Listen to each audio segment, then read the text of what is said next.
എപ്പിസോഡിന്റെ opening സീനിൽ ഇപ്പൊ ആ ഡോക്ടറെ കാണിക്കുന്നു. ആ ഡോക്ടറിനോട് ഒരു ഷിനോബി അവൻ നറൂട്ടോ ആ നിഞ്ച ടൂൾ ഉപയോഗിച്ച കാര്യം കറക്റ്റായിട്ട് വിളിച്ച് പറയാണ്. അവിടുന്ന് അങ്ങനെ കട്ട് ചെയ്ത ഇപ്പൊ തേർഡ് റൗണ്ട് എക്സാം അത് നടക്കാൻ പോവാണ്.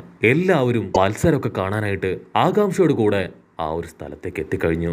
ലീഫ് വില്ലേജില് ഈ ഒരു മത്സരത്തിൽ മത്സരിക്കാൻ പോകുന്നത് രണ്ട് ടീമാണ്. ഒന്ന് ബൊറൂട്ടോ ടീമും മറ്റൊന്ന് ഷിക്കഡ ടീമും. സാറട പറയും എന്ത് വില കൊടുത്തും നമ്മുടെ ഗ്രാമത്തിന്റെ അഭിമാനം നമ്മൾ കാക്കണം, ഒരു കാരണവശാലും തോക്കാൻ പാടില്ല. അത് കേട്ട് ഷിക്കടയും അവന്റെ ടീംമേറ്റ്സിനെ ഉപദേശിക്കുകയാണ്. അപ്പൊ അവിടുന്ന് അങ്ങനെ സൂം ഔട്ട് ചെയ്ത് ആ ബാറ്റിൽ ഗ്രൗണ്ട് കാണിക്കും. ഒരുപാട് ഗ്രാമത്തിലെ ഹൊക്കാഗകളൊക്കെ ആ മത്സരം കാണാൻ അവിടേക്ക് എത്തിക്കഴിഞ്ഞു. അല്പസമയം കഴിയുമ്പോൾ റോക്ക്ലി അവനാണെങ്കിൽ പാർട്ടിസിപ്പൻസിനെ എല്ലാം തന്നെ സ്റ്റേജിലേക്ക് വിളിക്കും. അതിനുശേഷം അവർക്ക് ആവശ്യമായിട്ടുള്ള ഇൻസ്ട്രക്ഷൻസ് അതൊന്നൊന്നായിട്ട് പറഞ്ഞു കൊടുക്കുകയാണ്. മൊത്തം 3 വിധത്തിലാണ് മത്സരം നടക്കുക. Block A, block B, block C. അങ്ങനെ പരസ്പരം ഏറ്റുമുട്ടി അവസാനം ചിലപ്പോ നിങ്ങൾ നിങ്ങളുടെ ടീംമേറ്റ്സുമായിട്ട് പോലും ഏറ്റുമുട്ടേണ്ടതായിട്ട് വരും. അങ്ങനെ ഓരോരോ കാര്യങ്ങളായിട്ട് ഇപ്പൊ ലീ അവൻ കറക്റ്റായിട്ട് പറഞ്ഞു കൊടുക്കും. ഉടനെ ലോങ് ഷോട്ടിലായി നറൂട്ടോ അവനാണെങ്കിൽ ബൊറൂട്ടോയെ തന്നെ നോക്കി നിൽക്കും. കട്ട് ചെയ്ത ലീഫ് വില്ലേജിലെ സ്റ്റുഡൻസ്, സാൻഡ് വില്ലേജിലെ സ്റ്റുഡൻസ്, അങ്ങനെ ഓരോ വില്ലേജുകളിലെയും സ്റ്റുഡൻസിനെ ഓരോരോ റൂമുകളിലേക്ക് ഇപ്പൊ കൊണ്ടുവന്നിരിക്കുകയാണ്. സോ ഫസ്റ്റ് മാച്ച് അത് സ്റ്റാർട്ട് ചെയ്യും. അതിൽ ക്ലൗഡ് വില്ലേജിനുള്ള യൂരി എന്ന് പേരുള്ള ഒരുത്തനും നമ്മുടെ ബൊറൂട്ടോയും തമ്മിലാണ് ഫൈറ്റ്. ബൊറൂട്ടോ ആണെങ്കിൽ മാച്ച് സ്റ്റാർട്ട് ആവുമ്പോൾ തന്നെ ആ യൂരിയുടെ ദേഹത്ത് ഒരൊറ്റ ചവിട്ട് വെച്ച് കൊടുക്കും. പക്ഷെ യൂരി ചാടി എഴുന്നേറ്റ് ബൊറൂട്ടോയെ പിടിച്ചു വലിച്ച് പുറഞ്ച് ഇടിക്കുകയാണ്. അതിനുശേഷം ബബിൾസ് ഒക്കെ ക്രിയേറ്റ് ചെയ്ത് ഇപ്പൊ ബൊറൂട്ടോയെ ദൂരേക്ക് കൊണ്ടുപോകും. കട്ട് ചെയ്ത ഇവിടെ ആ സാൻഡ് വില്ലേജിലെ ആൾക്കാരെ കാണിക്കും.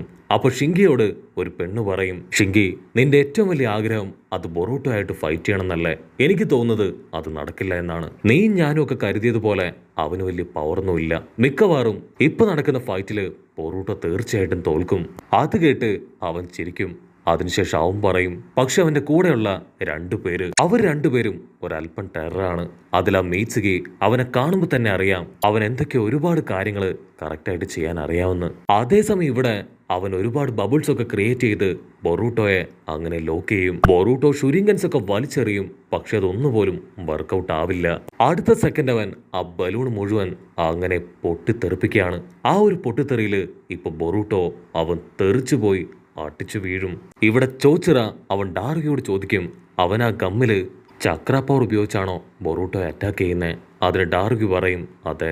ഇവിടെ ബൊറൂട്ടോയ്ക്കാണെങ്കിൽ അവന്റെ കൺട്രോൾ പോവും. എന്ത് വില കൊടുത്തും എനിക്ക് ജയിച്ചേ പറ്റൂ. അച്ഛന് മുൻപിൽ എനിക്ക് നല്ലൊരു ഇംപ്രഷൻ ക്രിയേറ്റ് ചെയ്യണമെന്ന് പറഞ്ഞ് അവനിപ്പോ ആ നിഞ്ച ടൂൾസ് ഉപയോഗിച്ച് പച്ച കളറിലുള്ള ഒരു ഷെരീങ്കൻ അവന്റെ ഓപ്പോസിറ്റുള്ള പയ്യന് നേരെ അങ്ങനെ വലിച്ചെറിയും. ആ ഷുരീങ്കനാണെങ്കിൽ അങ്ങനെ ബെൻഡ് ചെയ്ത് പോയി അവന്റെ ഓപ്പണന്റ് ക്രിയേറ്റ് ചെയ്ത ആ ഒരു ബലൂൺ അത് അവന്റെ തന്നെ വായിൽ വെച്ച് പൊട്ടി അവനങ്ങനെ തോറ്റു വീഴാണ്. ഒരു സെക്കൻഡ് അത് കണ്ടുകൊണ്ടിരുന്നവരെല്ലാവരും ഫ്രീസായി പോവും. കാരണം ഇത്രയും ചെറിയൊരു കുട്ടിക്ക് ഇങ്ങനെ ബെൻഡ് ചെയ്ത് ഷുരിങ്കൻ യൂസ് ചെയ്യാൻ കഴിയില്ല. ഉടനെ റോക്ക്ലി അവിടേക്ക് വന്ന് ഹിഡൻ ലീഫ് വില്ലേജിലെ ബൊറൂട്ടോ ഉസുമാക്കി ഫസ്റ്റ് മാച്ചിൽ വിജയിച്ചിരിക്കുകയാണെന്ന് പറഞ്ഞ് പേര് അനൗൺസ് ചെയ്യും. ഇവിടെ നറൂട്ടോയ്ക്കാണെങ്കിൽ അതൊക്കെ കേട്ട് യാതൊരു ഭാവവ്യത്യാസം ഉണ്ടാവില്ല. ബാക്കിയുള്ള ഹൊക്കാഗാസ് അവര് കൺഫ്യൂസ്ഡ് ആയി എന്തൊക്കെയോ ഇപ്പൊ പരസ്പരം പറയാൻ തുടങ്ങും. ഇവിടെ ബൊറൂട്ടോയുടെ അടുത്തേക്ക് ഇപ്പൊ ഷിക്കട വരും. ബൊറൂട്ടോ, നീ എങ്ങനെ ഇതൊക്കെ പഠിച്ചെടുത്തു? നീ ഇത്രയും കഷ്ടപ്പെട്ട് ട്രെയിനിങ് എടുത്ത കാര്യമൊന്നും ഞങ്ങൾ ആരും അറിഞ്ഞില്ല. അതിന് ബൊറൂട്ടോ അവന്റെ ഷോൾഡറിൽ തട്ടും. ഇതൊക്കെ എനിക്ക് വളരെ സിമ്പിൾ ആണെന്ന് പറഞ്ഞ് അവിടുന്ന് അങ്ങനെ നടന്നു പോകും. അടുത്ത മാച്ച് അത് ഷിക്കടയുടേതാണ്. ഉടനെ എല്ലാവരും ആകാംക്ഷയോടുകൂടെ നെക്സ്റ്റ് ബാറ്റിലിന് വേണ്ടി വെയിറ്റ് ചെയ്തിരിക്കും. ഈനോയ്ക്കാണെങ്കിൽ അവളുടെ പഴയകാല ഓർമ്മകളൊക്കെ മനസ്സിലൂടെ വന്നു പോവാണ്. ഉടനെ അടുത്ത അനൗൺസ്മെന്റ് അത് മുഴങ്ങാനായിട്ട് തുടങ്ങും. ഷിക്കടയാണെങ്കിൽ മത്സരിക്കാൻ ഗ്രൗണ്ടിലേക്ക് എത്തിക്കഴിഞ്ഞു. അവന്റെ ഓപ്പണന്റും ഇപ്പൊ ഫൈറ്റ് ചെയ്യാൻ തയ്യാറായി. ടാമരി നിലവിളിച്ചു പറയും, ഷിക്കട നിന്റെ പവറും ലീഫ് വില്ലേജിന്റെ പവറും എന്താണെന്ന് നീ കാണിച്ചു കൊടുക്കണം. സ്ക്രീനില് ഇപ്പൊ ഷിക്കടായും നാറയും അവർ രണ്ടുപേരുള്ള ഫൈറ്റ് സ്റ്റാർട്ട് ആവാനുള്ള കൗണ്ട് ഡൗൺ അത് തുടങ്ങിക്കഴിഞ്ഞു. കൗണ്ട് ഡൗൺ സ്റ്റോപ്പ് ആവും. പക്ഷെ ആ പെൺകുട്ടിക്കാണെങ്കിൽ യാതൊരു കുലുക്കം ഉണ്ടാവില്ല. അവള് ഹെഡ്ഫോണൊക്കെ വെച്ച് ക്യാഷ്വലായിട്ട് പാട്ടൊക്കെ കേട്ട് അങ്ങനെ നിൽക്കുകയാണ്. ഉടനെ ഷിക്കട അവനാണെങ്കിൽ അവന്റെ ഷാഡോ ജിപ്സു അതുപയോഗിച്ച് എങ്ങനെയെങ്കിലും അവളെ ലോക്ക് ചെയ്യാൻ ശ്രമിക്കുകയാണ്. ആ ജിപ്സു അടുത്തേക്ക് വരുന്നത് കാണുമ്പോൾ തന്നെ അവൾ ഓരോ ഭാഗത്തേക്ക് എടുത്ത് ചാടാനായിട്ട് തുടങ്ങും. ഷിക്കട ആണെങ്കിൽ ടൈ ജിപ്സു ഒക്കെ ഉപയോഗിച്ച് അവളെ പുറഞ്ചാട്ടിക്കും. പക്ഷെ സൈഡിൽ ശബ്ദം ഉണ്ടാക്കി അവനെ വെട്ടിത്തിരിപ്പിച്ച് അവളങ്ങനെ രക്ഷപ്പെട്ടുകൊണ്ടേയിരിക്കുകയാണ്. ഏനോജിനും ചോച്ചോയ്ക്കും അത് കാണുമ്പോൾ കുറച്ച് ടെൻഷനാവും. പക്ഷെ ചോച്ചോ പറയും, കുഴപ്പമില്ല, ഷിക്കട എത്ര ടൈം എടുത്തിട്ടാണെങ്കിലും അവളെ തോൽപ്പിച്ചിരിക്കും. അടുത്ത നിമിഷം ഷിക്കട അവനൊരു പേപ്പർ ബോംബൊക്കെ കണക്ട് ചെയ്ത കത്തി അവൾക്ക് നേരെ വലിച്ചെറിയും. പക്ഷെ അവളാണെങ്കിൽ അതും തട്ടിത്തെറിപ്പിക്കും. ഷിക്കഡ അവൻ വലിയൊരു സ്മോക്ക് ബോംബ് ഉപയോഗിച്ച് ആ ഗ്യാപ്പിലെങ്കിലും ഷാഡോ ജിപ്സ് ഉപയോഗിച്ച് അവളെ ലോക്ക് ചെയ്യാൻ നോക്കും. പക്ഷെ അപ്പോഴും അവന്റെ പ്ലാൻ കറക്റ്റ് ആയിട്ട് തിരിച്ചറിഞ്ഞ് അവളാണെങ്കിൽ വീണ്ടും ഷിക്കഡയെ വെട്ടിത്തിരിപ്പിച്ച് ദൂരേക്ക് പോവാണ്. ഷിക്കഡയ്ക്കാണെങ്കിൽ ടെൻഷനാവും. അവൻ എത്രയൊക്കെ ശ്രമിച്ചിട്ടും അവന്റെ ഷാഡോ ജിപ്സ് ഉപയോഗിച്ച് അവളെ ലോക്ക് ചെയ്യാനായിട്ട് കഴിയില്ല. ഉടനെ അവന്റെ ഓപ്പണന്റ് ആ പെണ്ണ് അവളാണെങ്കിൽ ഇപ്പൊ ഷിക്കഡായിട്ട് ഫൈറ്റ് ചെയ്യാൻ റെഡിയാവും. ഇത്രയും നേരവും നീ നിന്റെ സ്കിൽസ് ഉപയോഗിച്ച് എന്നെ അറ്റാക്ക് ചെയ്തു, ഇനി എന്റെ സ്കില്ലും സ്റ്റൈലും പവറുമാണ് നീ കാണാൻ പോകുന്നതെന്ന് പറഞ്ഞ് അവളിപ്പോ അവളുടെ ഹുഡി അത് താഴേക്ക് താഴ്ത്തും. അവൾ അവളുടെ മുടി മുൻപോട്ടിട്ട് അതങ്ങനെ കറക്കി കറക്കി വിൻ സ്റ്റൈലില് അവൻ അറ്റാക്ക് ചെയ്യാൻ തുടങ്ങും. അവനെ കൊണ്ടാണെങ്കിൽ ആ വിൻ സ്റ്റൈലിൽ നിന്ന് വരുന്ന ഫ്രീക്വൻസി സഹിക്കാനാവില്ല. നോ എന്ന് പറഞ്ഞ് അലറി കാറാൻ തുടങ്ങും. അവൻ 2 കൈ വെച്ചും ഇപ്പൊ അവന്റെ ചെവി അതങ്ങനെ അടച്ചു പിടിക്കും. സാറടയ്ക്കും ബൊറൂട്ടയ്ക്കും ആണെങ്കിൽ അത് കണ്ട് ടെൻഷനാവും. സാറട പറയും അത് വിൻ സ്റ്റൈൽ അറ്റാക്കാണ്, അതിന്റെ ഫ്രീക്വൻസി അവനെ കൊണ്ട് താങ്ങാനാവുന്നില്ല.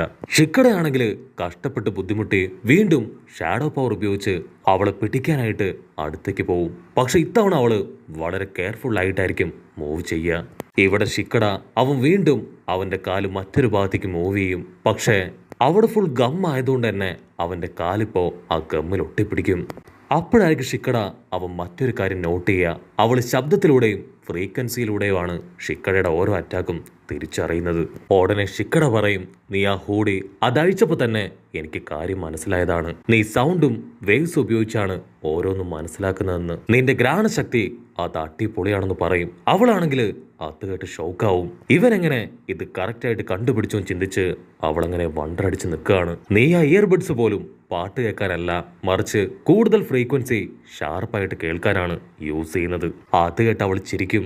എനിക്ക് ചെവി വെച്ച് മാത്രമല്ല സ്മെല്ലിലൂടെയും പല കാര്യങ്ങളും ചെയ്യാൻ കഴിയും. അടുത്ത സെക്കൻഡ് ഷിക്കട അവൻ പേപ്പർ ബോംബുകൾ എടുത്ത് അവൾക്ക് നേരെ വലിച്ചെറിയാണ്. അവളാണെങ്കിൽ വമ്പ ഫോഴ്സില് സൗണ്ട് ഫ്രീക്വൻസി അവന് നേരെ അയക്കും. അവനയച്ച ആ ഒരു പേപ്പർ ബോംബ് അങ്ങനെ റിട്ടേൺ പോയി അത് ഷിക്കടയുടെ തൊട്ടടുത്ത് വന്ന് അങ്ങനെ പൊട്ടി അങ്ങോട്ട് തെറിക്കും. അവള് പറയും, നീ ഒരുപക്ഷെ ടമരിയുടെ മകളായിരിക്കും, പക്ഷെ ഹിഡൻ സാൻഡ് വില്ലേജിന്റെ അടുത്ത് ലീഫ് വില്ലേജിലുള്ള നിനക്ക് പിടിച്ചു നിൽക്കാനാവില്ല. അത് കേട്ട് ഷിക്കടയ്ക്ക് അവന് വീണ്ടും ദേഷ്യം ഇരട്ടിയാവും. അവൾ എന്തെങ്കിലും ചെയ്യുന്നതിന് മുൻപ് തന്നെ ഷാഡോ സ്ട്രാങ്കിൾ ജിപ്സു അതുപയോഗിച്ച് ഈസി ആയിട്ട് ഷിക്കട അവളെ ലോക്ക് ചെയ്യും. നമ്മുടെ ആൾക്കാർക്കാണെങ്കിൽ എന്താ പറയേണ്ടതെന്ന് അറിയില്ല. കാരണം അത്രയും പേപ്പർ ബോംബുകൾക്കിടയിൽ നിന്നാണ് ഷിക്കട രക്ഷപ്പെട്ടു വന്ന് ഇപ്പൊ അവളെ ലോക്ക് ചെയ്തിരിക്കുന്നത്. ഷിക്കട സ്റ്റൈലായിട്ട് ഒരു കത്തിയെടുത്ത് അവളുടെ കഴുത്തിൽ വെക്കും. ഗിവപ്പ് ചെയ്യുന്നതാണ് നിനക്ക് നല്ലത്. ഉടനെ ലീ അവൻ വിസിൽ നീട്ടിയടിക്കും. അങ്ങനെ ഈ ഒരു മത്സരത്തില് നമ്മുടെ ഷിക്കട ജയിച്ചു. ഷിക്കമരുവിനാണെങ്കിൽ എന്താ പറയണ്ടെന്നറിയില്ല. വാവ്, എന്റെ മകൻ ഷിക്കട അവൻ ജയിച്ചു എന്നൊക്കെ പറഞ്ഞ് അവൻ തുള്ളിച്ചാടും. ഉടനെ കാഗാസ് എല്ലാവരും തിരിഞ്ഞ് അവനെ നോക്കാണ്. അടുത്തതായിട്ട് സാറഡയുടെ മാച്ചാണ്. അവളിപ്പോ ഹിഡൻ ക്ലൗഡ് വില്ലേജിലുള്ള ഒരു ഷിനോബി സ്റ്റുഡന്റ് ഒരു നിഞ്ച സ്റ്റുഡന്റുമായിട്ടായിരിക്കും ഫൈറ്റ് ചെയ്യുക. അവൻ അവളോട് ചോദിക്കും, ഓ നിന്റെ ആഗ്രഹം ഒരു ഹൊക്കാഗെ ആവണം എന്നാണല്ലേ, പക്ഷെ എന്നോട് ഫൈറ്റ് ചെയ്ത ഹൊക്കാഗെ ആവാൻ പോയിട്ട് നിനക്ക് ജീവിക്കാൻ പോലും പറ്റില്ല. അതുകൊണ്ട് ഇപ്പൊ തന്നെ ഗിവപ്പ് ചെയ്യുന്നതാണ് നിനക്ക് നല്ലതെന്ന് പറഞ്ഞ് അവൻ ടൈ ജിപ്സ് ഉപയോഗിച്ച് അവളെ അറ്റാക്ക് ചെയ്യാൻ തുടങ്ങും. പക്ഷെ അവളാണെങ്കിൽ ആ അറ്റാക്കിൽ വീടില്ല. ജസ്റ്റ് മിസ്സിന് അതിൽ നിന്ന് രക്ഷപ്പെട്ട് ദൂരേക്ക് മാറും. സാറയുടെ ശരീരം കണ്ണ് ഓപ്പൺ ചെയ്ത് ഷുരീങ്കൻ എടുത്ത് അവന് നേരെ വലിച്ചെറിയും. അവൻ എന്തെങ്കിലും ചെയ്യുന്നതിന് മുൻപേ ആ ഷുരീങ്കം വന്ന് അവന്റെ ബോഡിയിൽ അടിച്ച് നല്ല ഫോഴ്സില് മതിലിൽ പോയി ഇടിച്ച് തോറ്റ് താഴെ വീഴുകയാണ്. അങ്ങനെ സാറഡ അവള് സെക്കൻഡുകൾ കൊണ്ട് തന്നെ അവളുടെ മാച്ച് കംപ്ലീറ്റ് ചെയ്യും. ഈനോജിൻ പറയും, നിനക്ക് കിട്ടിയ ഓപ്പണന്റ് അവൻ ശരിക്കും വീക്കായിരുന്നു, അതുകൊണ്ടാണ് ഇത്രയും പെട്ടെന്ന് നിനക്ക് ജയിക്കാൻ കഴിഞ്ഞത്. അതിന് സാറഡ പറയും, അവനൊരിക്കലും വീക്കല്ല, ഞാൻ പവറാണ്, എന്റെ പവറിന് മുൻപിൽ അവൻ തോറ്റുപോയെന്ന് പറഞ്ഞ് സാറയുടെ അടുത്ത ബാറ്റിലിന് വേണ്ടി ഇപ്പൊ ഈനോജിനെ കളത്തിലേക്ക് പറഞ്ഞയക്കും. ഈനോ ആണെങ്കിൽ ഇപ്പൊ വമ്പ സൗണ്ടില് അങ്ങനെ ചേറിയാണ്, കമോൺ കമോൺ ഈനോജിൻ, നിന്നെ കൊണ്ട് പറ്റും, നിന്റെ പവർ എന്താണെന്ന് നീ കാണിക്കേ. ഈനോജിൻ അവനാണെങ്കിൽ സാൻഡ് വില്ലേജിലെ ഒരു സ്റ്റുഡന്റുമായിട്ടാണ് ഇപ്പൊ ഫൈറ്റ് ചെയ്യാൻ പോകുന്നത്. അടുത്ത നിമിഷം മാച്ച് സ്റ്റാർട്ടാവും. ഈനോജിനാണെങ്കിൽ അവന്റെ സ്ക്രോൾ നിവർത്തി ഇപ്പൊ കുരുവികളൊക്കെ വെച്ച് അവൻ അറ്റാക്ക് ചെയ്യും. പക്ഷെ അവന്റെ കയ്യിലുള്ള റാഡ് അതുപയോഗിച്ച് അവൻ അച്ചറം പൊച്ചറ അടിച്ച് അവറ്റകളെ എല്ലാം തന്നെ ദൂരേക്ക് തെറിപ്പിക്കും. ഈനോജിൻ വീണ്ടും വീണ്ടും ഓരോ സാധനങ്ങളെ അവന് നേർക്ക് അയച്ചുകൊണ്ടേയിരിക്കും. പക്ഷെ അവൻ ആ റാഡ് കറക്കി ഈനോജിനെ അട്ടിച്ച് താഴെയിടും. അങ്ങനെ ആദ്യമായിട്ട് ലീഫ് വില്ലേജിലെ ഒരു സ്റ്റുഡന്റ് ഫെയിലായി. ഒരുപാട് വിഷമത്തില് അവൻ തല താഴ്ത്തി ഇപ്പൊ ഗ്രൗണ്ടിൽ നിന്ന് തിരികെ പോകും. അടുത്ത ബാറ്റില് അത് ടൊറാഗയും മീറ്റ്സുകയും തമ്മിലാണ്. ടൊറാഗയ്ക്കാണെങ്കിൽ ലൈറ്റ്നിങ് പവറാണ്, അവൻ ആ ലൈറ്റ്നിങ് പവർ വെച്ച് അച്ചറം പുച്ചറം മീറ്റ്സികയെ നീട്ടി അടിക്കും. പക്ഷെ മീറ്റ്സിക ആണെങ്കിൽ അവന്റെ ഒരു ഒറ്റ അറ്റാക്കിൽ പോലും പെട്ടുപോവില്ല. മീറ്റ്സിക ആണെങ്കിൽ നിമിഷങ്ങൾക്കകം അവന്റെ സേജ് പവർ അത് ഉപയോഗിക്കാൻ തുടങ്ങും. അവന്റെ ബോഡിയിൽ നിന്ന് എന്തോ ഒരു പവർ പുറത്തേക്ക് വരുന്ന കണ്ട ബാക്കിയുള്ള സ്റ്റുഡൻസ് അവരെല്ലാവരും ഒരു സെക്കൻഡ് ഷോക്കായി കണ്ണിമ വെട്ടാതെ ഇപ്പൊ മീറ്റ്സിയെ തന്നെയായിരിക്കും നോക്കി നിൽക്കുക. മീറ്റ്സിക്ക് സിമ്പിൾ ആയിട്ട് അവന്റെ പാമ്പുകളെ ഇറക്കി അവൻ അങ്ങനെ മടക്കി ലോക്ക് ചെയ്ത് തോൽപ്പിക്കുകയാണ്. ഇനി അവസാനത്തെ ബാറ്റിൽ അത് ചോച്ചോയും ഷിങ്കിയും തമ്മിലാണ്. ചോച്ചോ ആണെങ്കിൽ വമ്പൻ ആറ്റിറ്റ്യൂഡിൽ അവളുടെ ചിപ്സൊക്കെ കഴിച്ച് ബാറ്റിലിന് റെഡിയായി ഗ്രൗണ്ടിലേക്ക് വരും. അങ്ങനെ അവർ രണ്ടുപേരും ഇപ്പൊ ഫൈറ്റ് ചെയ്യാൻ റെഡി ആയിട്ട് നിൽക്കുന്നതോട് കൂടെ ഈ ഒരു എപ്പിസോഡും അവസാനിക്കുന്നു. എപ്പിസോഡ് ഇഷ്ടപ്പെടുകയാണെങ്കിൽ തീർച്ചയായിട്ടും ലൈക്ക് ചെയ്യാനും കമന്റ് ചെയ്യാനും ഷെയർ ചെയ്യാനും മറക്കല്ലേ. അടുത്തൊരു അടിപൊളി എപ്പിസോഡുമായിട്ട് കാണുന്നവരെ it's me with Mallu episode.